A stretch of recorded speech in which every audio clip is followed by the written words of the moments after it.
Good morning, students. Welcome back to the class. Students, this is our fourth lecture on the chapter Atoms and Nuclei. In our previous lecture, we have discussed about the Bohr's atomic model and we have derived the formula for the radius of Bohr's orbit. So we have applied that formula for nth orbit, for the first orbit, and similarly we have used the formula for the hydrogen-like atoms also. Today we are going to derive velocity, kinetic energy, potential energy and total energy of electron in Bohr's orbit. So first of all, we will recall what we have done earlier, and that was the formula for radius. Okay, first of all I will write radius. It doesn't matter if you write a subscript n here or not, because when you are writing n on the right hand side, it automatically means that this is the radius of the nth orbit. So we have done earlier that in our previous lecture that radius of electron when it is orbiting in the nth orbit, the formula is n square h square epsilon naught pi m z e square. Okay, if we write down the values of all the constants appearing in this relation, we got a shortcut. I have done it earlier also, that is 0.529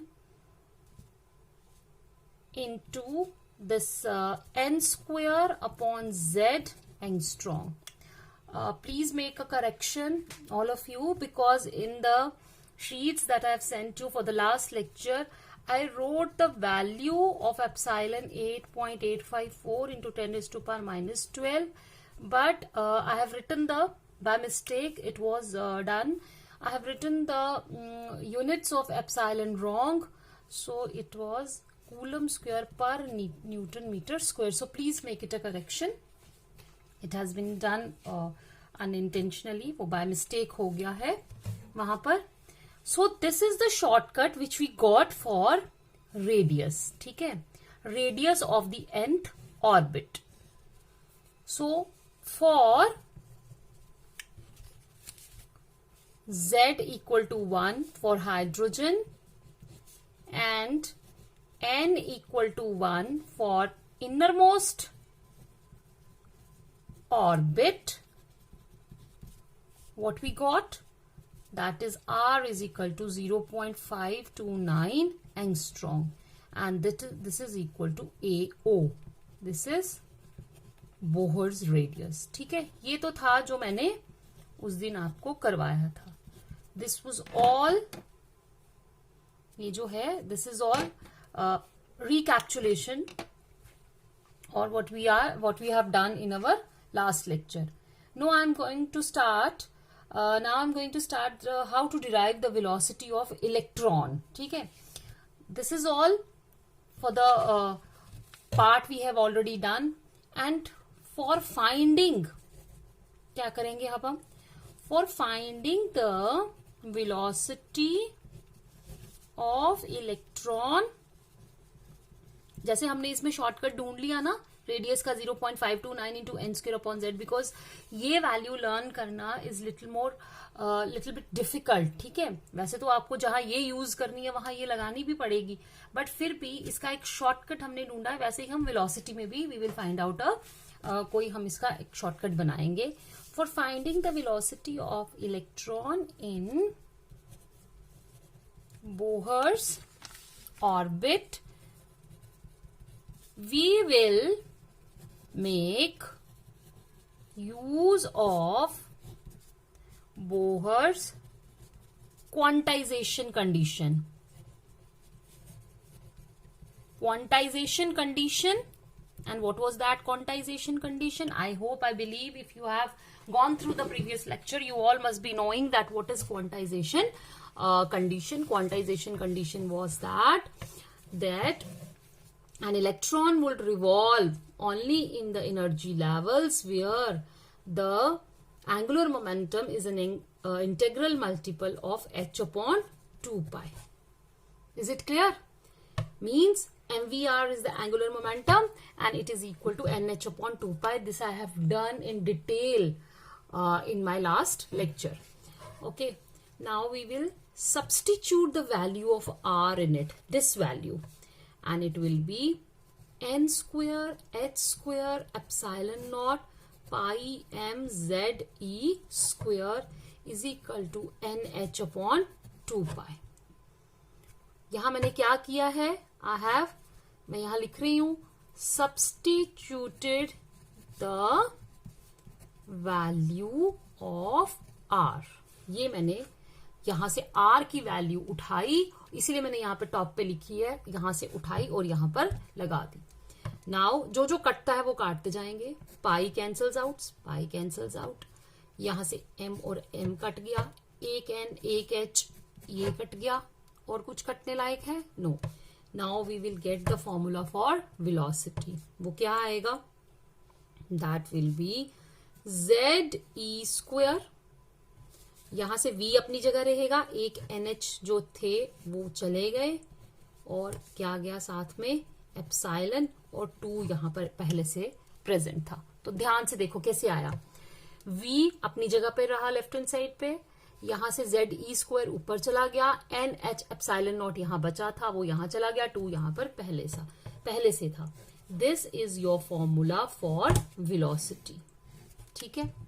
now अगर मैं इसमें भी, जैसे उसमें हमने सारी values डाली थी, इसमें भी अगर हम वैल्यूज डालेंगे except for z and n, if we substitute the value of electron, charge on electron is 1.6 into 10 raised to power minus 19 coulomb, h is equal to 6.6 into 10 raised to power minus 34 joule second, and epsilon naught is equal to 8.854 into coulomb square plus newton metre square. तो क्या आएगा आपके पास? ये velocity का जो formula निकलेगा, यहां से शॉर्टकट इसको वो करके 2. ये वैल्यू सब्सटीट्यूट जब हम करेंगे 2.16 into 10 raise to power 6 z upon n. देखा आपने? यहां पर ये जब आप न्यूमेरिकल्स करेंगे या इसके अगर ऑब्जेक्टिव्स आएंगे तो वहां पर आपको याद ये वाले जो रिलेशंस हैं ये काम आएंगे. Because radius is directly proportional to n square for z, and ये तो कांस्टेंट है ही है. फॉर z किसके लिए? For hydrogen atom. अगर z जो है वो कांस्टेंट रहेगा मतलब z is 1 for hydrogen atom. For hydrogen like atoms like helium 1 positive, lithium 2 positive, वहां पर z की वैल्यू चेंज होगी. अगर वो क्वेश्चन आ जाएंगे वहां पर हम z की वैल्यू उनके अकॉर्डिंगली लिखेंगे. But if it is given for hydrogen atom, specifically it is mentioned in the question that you have to find out the radius of the electron in first orbit, second orbit, accordingly जैसे वो पूछेंगे. For hydrogen atom वहां पर z fixed रहेगा, and you have to substitute the value of n according to the given condition. तो वहां पर आपको रिलेशन ये वाला यूज करना पड़ेगा. यहाँ पर देखो ध्यान से, radius is directly proportional to n square and velocity is direct inversely proportional to n. ये जब ये सारे रिलेशन हो जाएंगे then I will come to the question part, फिर वहां पर आपको ज्यादा क्लियर हो जाएगा. यहाँ पर हमने एक चीज और करनी है. This is your required relation for velocity. ये आपका एक रिलेशन आ गया वेलोसिटी का, जो किसमें आया आपका? ये इस सब्सटीट्यूट कर दी हमने सभी कांस्टेंट की वैल्यूज, और ये शॉर्टकट हमने यहाँ पर निकाल दिया to find out the numericals constants लगा के. Now if we divide the above relation by c. c क्या हो गया यहां पर? velocity of light. तो क्या बनेगा?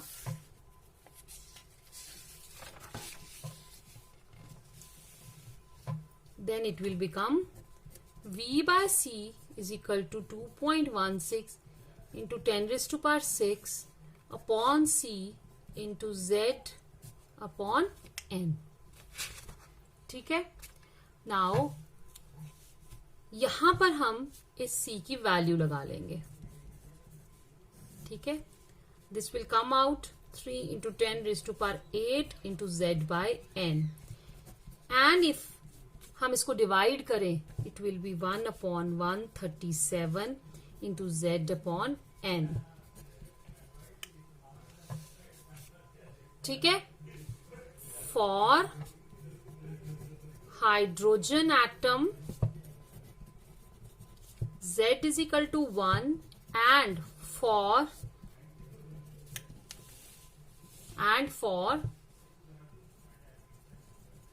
innermost orbit n is equal to 1. ठीक है, then v by c is equal to 1/37 and this ratio, ये जो v by c है इसको हम कहते हैं alpha. This is nothing, it is fine structure constant. ठीक है, it is fine structure constant and alpha is equal to क्या होता है, v अपॉन c. मतलब क्या हुआ इसका मतलब है v is equal to 1/37 into c. हम इसको क्या लिखेंगे, हम लिखेंगे the velocity, that is the velocity of electron in hydrogen atom in the innermost orbit is 1/137 times the velocity of light. ठीक है, यहां पर देखो मैंने क्या किया था, हाइड्रोजन एटम लिया, Z1 आ गया. अगर n इनर मोस्ट ऑर्बिट लूंगी तो n B1 आएगा. वहां पे आपका V by C is equal to 1/37. ये जो रेशियो है V by C इसको कहते हैं alpha and it is equal to 1/37. It is fine structure constant. ठीक है, तो आपका V यहां से अगर आप फाइंड आउट करोगे तो V is equal to 1/137 into C. It means कि velocity of the electron in hydrogen atom in the innermost shell is 1/137 times the velocity of light. For other orbits क्या होगा, it varies inversely with n. ठीक है, अगर बाकी second third orbit का देखेंगे तो जैसे ये n वेलोसिटी ऑफ लाइट जो ये निकला आपका, it is 1/137 times the velocity of light, इसके अपॉन में n भी आ जाएगा. And for hydrogen like atoms it is V upon C is equal to 1/37. ये इसके अकॉर्डिंगली वेरी करेगा. इट वेरीज लिख दो, it varies as V upon C is equal to, यहां हम इसको यहां पर लिख लेंगे V is equal to 1/37 into Z into C upon n. ठीक है, क्लियर हो गया. ये आ गया हमारा, ये बाकी जो हाइड्रोजन लाइक एटम्स है उनके लिए ये रिलेशन यूज होगा. अब आ जाएंगे हम, I believe it is clear to all of you. बहुत सिंपल सी कैलकुलेशंस है. Now we will do kinetic energy. Second we will find out kinetic energy of electron in Bohr's atom. All of you know कि kinetic energy का formula क्या होता है, that is kinetic energy is equal to 1/2 mv square. Now I will write here for v का expression लिखूंगी मैं यहां पर. v का एक्सप्रेशन अभी हमने किया, ZE square 2NH epsilon not. ठीक है, जैसे मैंने याद किए हैं आपको भी याद करने का मैं एक तरीका बताऊंगी, आप इसको याद करिए. v is equal to ZE square upon 2NH epsilon naught. अब हम वो वैल्यू इसमें इस वाले एक्सप्रेशन में सब्स्टिट्यूट करेंगे.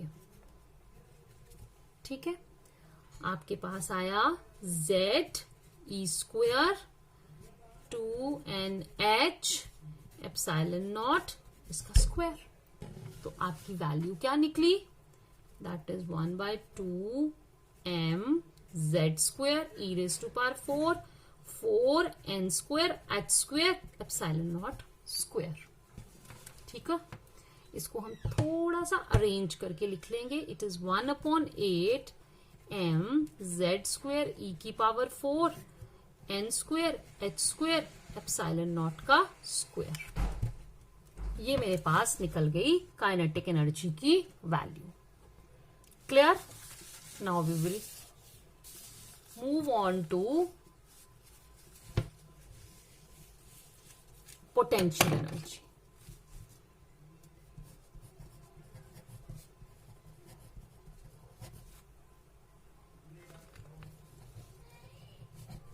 Potential energy of electron in Bohr's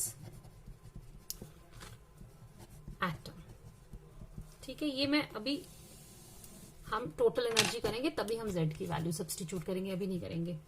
आप सबको पता है इलेक्ट्रोस्टैटिक्स में पढ़ा था, what is the formula for potential energy? That is 1/4 pi epsilon not Q1 Q2 upon R. यहाँ पे R स्क्वायर नहीं होता, यहाँ पे R होता है.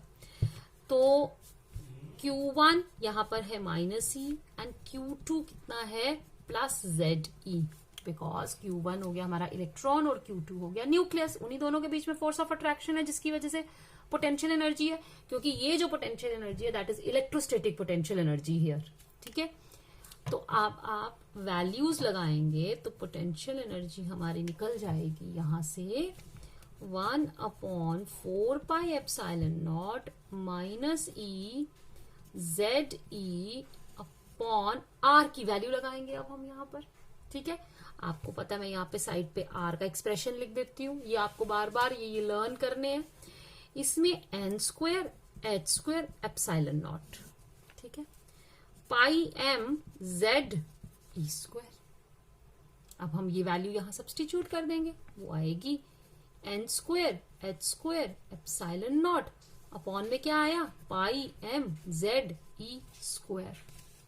ठीक, अब ये आ जाएगा माइनस है ना, इसलिए यहां पर मैं इसको माइनस लिखूंगी. ये आ गया मेरा 4, यहां पे आ गया ZE स्क्वायर. ठीक है, ZE स्क्वायर क्यों आया? क्योंकि ये ZE और इसको मल्टीप्लाई किया स्क्वायर के साथ. अब यहां देखो कुछ कट रहा है, यहां से पाई और पाई कट रहा है. ठीक है, ऊपर जो हमारी टर्म आएगी वो आएगी MZE स्क्वायर. ठीक, और डिनोमिनेटर में हमारे पास बचा 4, ये आ गया n स्क्वायर h स्क्वायर और 2 बार एप्सिलॉन है तो एप्सिलॉन का स्क्वायर. ठीक है, अब मैं इसको फिर से अरेंज करके लिखूंगी. ये आया m z स्क्वायर e की पावर 4. ठीक है, यहां आया n square h square epsilon naught का square. That is your potential energy. अब मैं वहां पर हमारी काइनेटिक एनर्जी में एक्सप्रेशन आया था 1/8. मैं इसको भी थोड़ा सा तिकड़म चलाती हूँ और इसको 2 के साथ मल्टीप्लाई भी कर सकते हैं और 2 के साथ डिवाइड भी कर दिया मैंने. तो ये मेरा 8 जैसा वहां निकला था वैसे निकल जाएगा.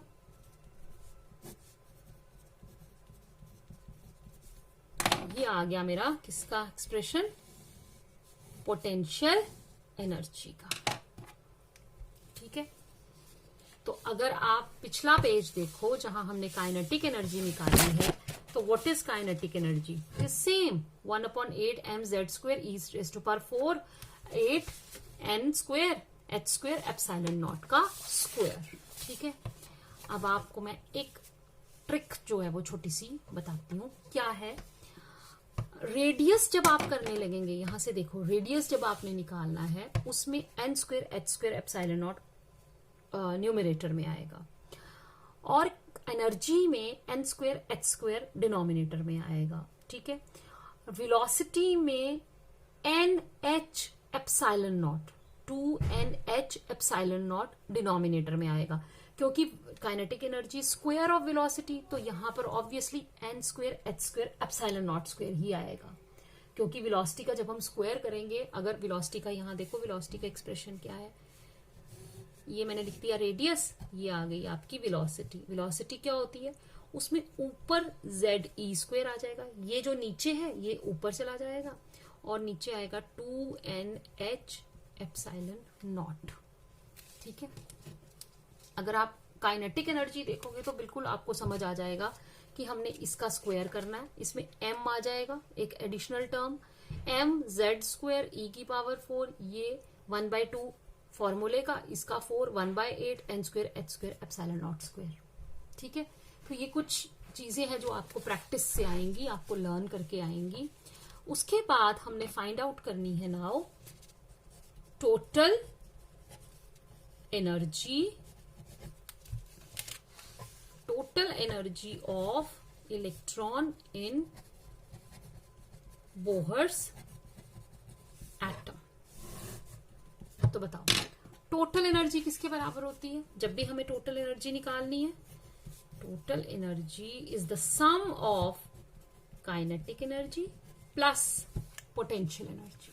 ठीक है, देखो अब टोटल एनर्जी काइनेटिक, ये जो आपकी potential energy I that is always negative, ये बताती है कि द इलेक्ट्रॉन इज बाउंड, क्योंकि जिसका भी पोटेंशियल एनर्जी नेगेटिव आती है उसका मतलब होता है कि इट इज ये कौन सी फोर्स है, बाउंड, ये अट्रैक्टिव फोर्स के कारण आ रही है। This is potential energy is because of the attractive force, nucleus ने इसको अट्रैक्ट करके रखा हुआ है, बांध के। Now you will see kinetic energy और पोटेंशियल एनर्जी को हम यहाँ पर सम करेंगे। What is kinetic energy? That is 1/8, ठीक है, अभी हमने किया था mz² e⁴ n² h² ε0 का स्क्वायर। ठीक है, and what is potential energy? It is -2.8 mz² e⁴ n² h² ε0 square. जब हम इसको माइनस करेंगे it will be -1/8 mz² e⁴ n² h² ε0 square. ठीक है, तो ये हमारे पास टोटल एनर्जी का एक्सप्रेशन भी निकल आया। जैसे हमने बाकियों के शॉर्टकट्स किए हैं वैसे ही हम इसका भी एक शॉर्टकट हमारे पास है, वो है कि आप m की वैल्यू डालो, e की वैल्यू डालो, h की वैल्यू डालो और ε0 की वैल्यू डालो। ठीक है, और जब आप वैल्यू डालोगे तो आपके पास जो टोटल एनर्जी का एक्सप्रेशन निकलेगा वो आएगा -13.6 z² अपॉन n²। ठीक है, and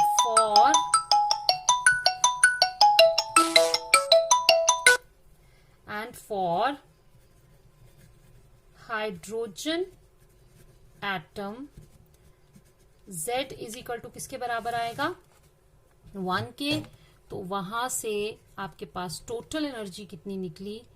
-13.6 upon n² electron volt. ठीक है, ये हमारे पास एक्सप्रेशन आ गया फॉर टोटल एनर्जी। अब ये तीनों एक्सप्रेशन देखकर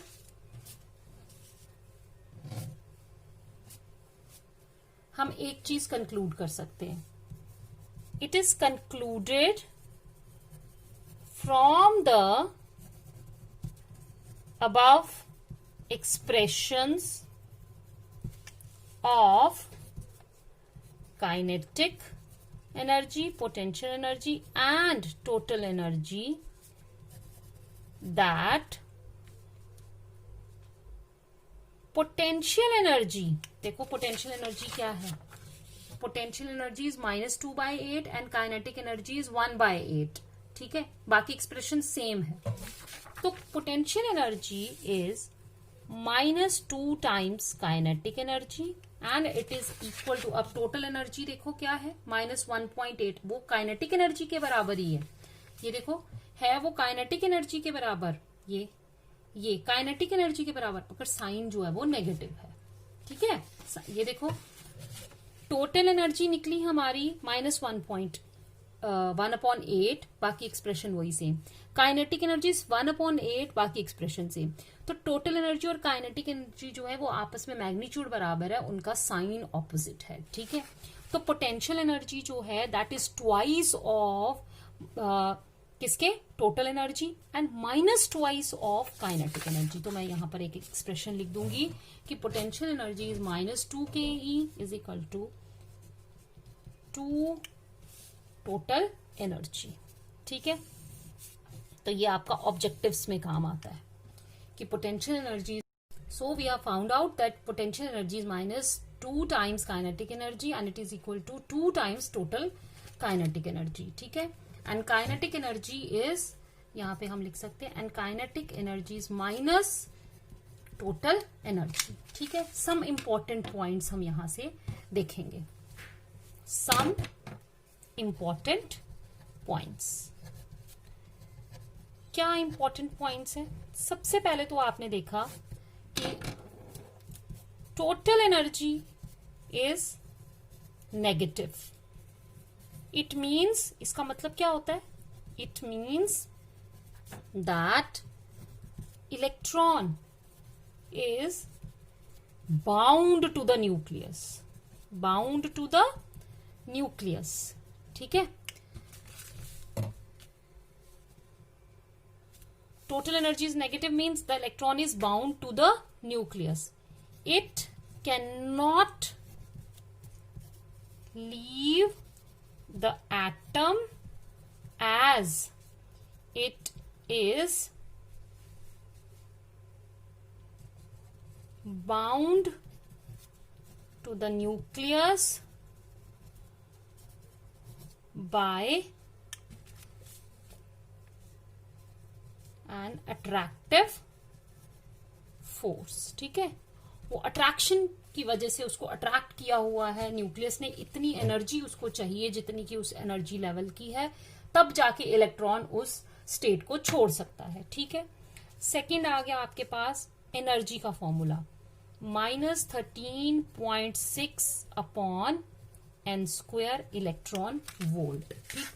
अब मैं डिफरेंट वैल्यूज डालूंगी। For n equal to 1 what is energy, E1 आ जाएगा मेरे पास, ये nth लेवल में आ गया ना, -13.6 electron volt. For n equal to 2 E2 will be -13.6/2 का square and that will be equal to -3.4 electron volt. For n equal to 3 E3 is equal to -13.6 3 का square and it is equal to -1.51 electron volt. For n equal to 4, E4 is equal to -13.6 4 का square -0.85 electron volt.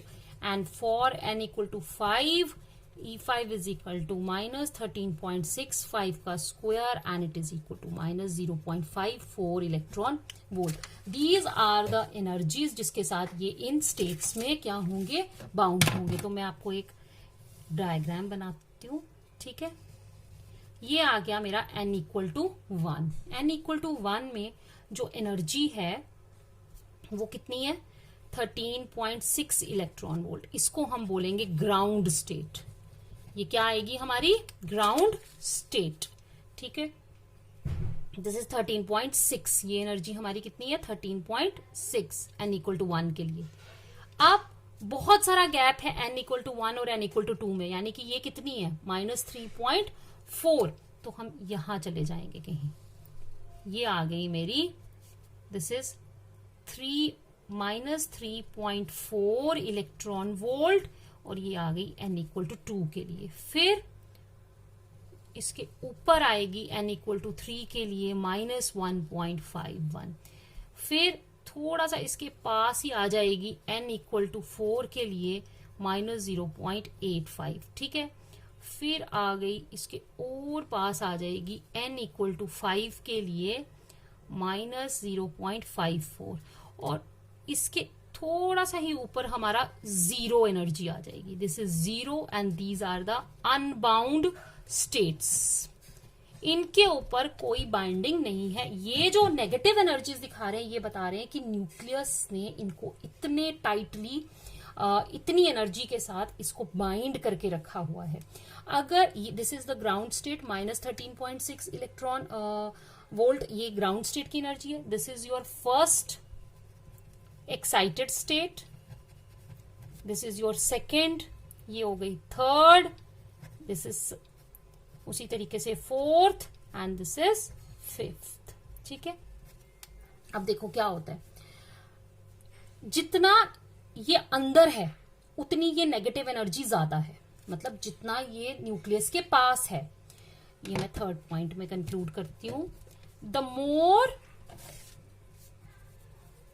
It is near the nucleus,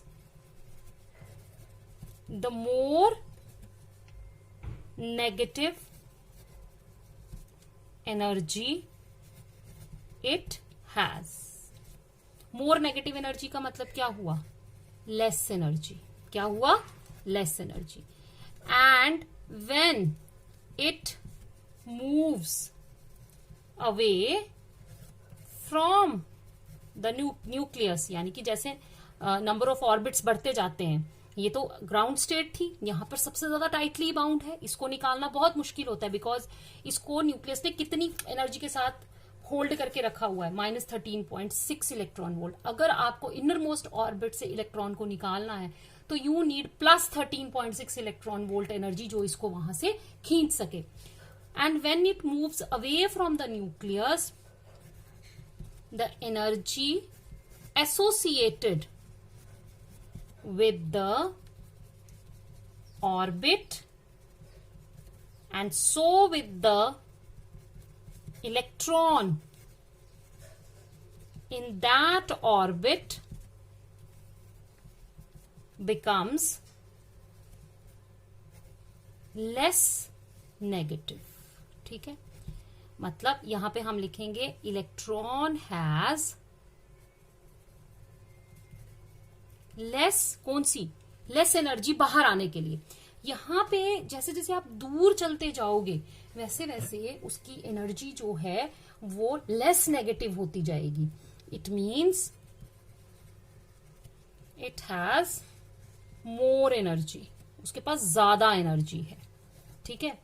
less negative energy के साथ वो बंधा हुआ है, इसका मतलब उसके पास बाहर आने के लिए ज्यादा एनर्जी है। तो आप इसीलिए कहते हैं कि जैसे इनर मोस्ट ऑर्बिट्स जो होते हैं उनके इलेक्ट्रॉन जो है loosely bound to the nucleus है। वाई?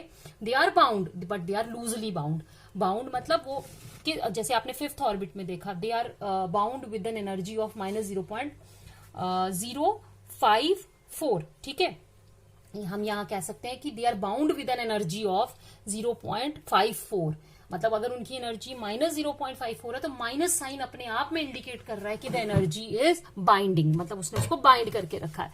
तो जो इलेक्ट्रॉन फिफ्थ ऑर्बिट में है, एक्साइट होकर वो वहां पर गया है, उस इलेक्ट्रॉन के पास इतनी बाइंडिंग एनर्जी है, मतलब कि इलेक्ट्रॉन न्यूक्लियस ने उसको सिर्फ इतनी एनर्जी के साथ अपने साथ जोड़ के रखा है। अगर किसी तरीके से आप किसी भी सोर्स ऑफ कोई भी आप थर्मियोनिक एमिशन, मतलब आप थर्मल हीट उसको देंगे या उसको लाइट की मदद से उसमें से एमिशन करवाना चाहेंगे, कोई भी आप उसको सोर्स से एनर्जी प्रोवाइड करेंगे तो इलेक्ट्रॉन इतनी एनर्जी लेकर बाहर आ जाएगा। ये हम नेक्स्ट टॉपिक में कवर करेंगे, आयनाइजेशन पोटेंशियल एंड वो जो टॉपिक है उसमें मैं बताऊंगी। It means it has more energy. तो इसका मतलब ये हुआ कि जो लूजली बाउंड इलेक्ट्रॉन्स होते हैं उनके पास लेस नेगेटिव एनर्जी होती है। लेस नेगेटिव एनर्जी का मतलब है वो कम एनर्जी के साथ न्यूक्लियस के साथ बंधे हुए हैं, इसीलिए उनके पास अपनी एनर्जी जो है वो ज्यादा है। अगर आप उसको थोड़ी सी भी एनर्जी प्रोवाइड करेंगे तो वो वो एटम को छोड़कर बाहर आ सकते हैं। नेगेटिव एनर्जी का मतलब है कि वो कर्जदार है न्यूक्लियस के, वो न्यूक्लियस को छोड़ नहीं सकते जब तक कि वो इतनी एनर्जी उसको प्रोवाइड ना कर दे। मतलब इतनी पॉजिटिव एनर्जी अगर हम देंगे तभी न्यूक्लियस इनको फ्री करेगा।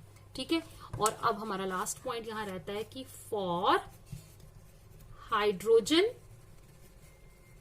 लाइक एटम्स हमारा एनर्जी का जो एक्सप्रेशन है वो बन जाएगा -13.6 इंटू जेड, और यहां पर आ गया n²। सब्सिक्वेंटली आप यहां पर z की वैल्यू जो है अगर हीलियम के लिए निकालना या लिथियम के लिए निकालना वो सब्स्टिट्यूट करेंगे और आपको एनर्जी का ये मिल जाएगा, जो भी आपकी वैल्यूज होंगी वो मिल जाएंगी।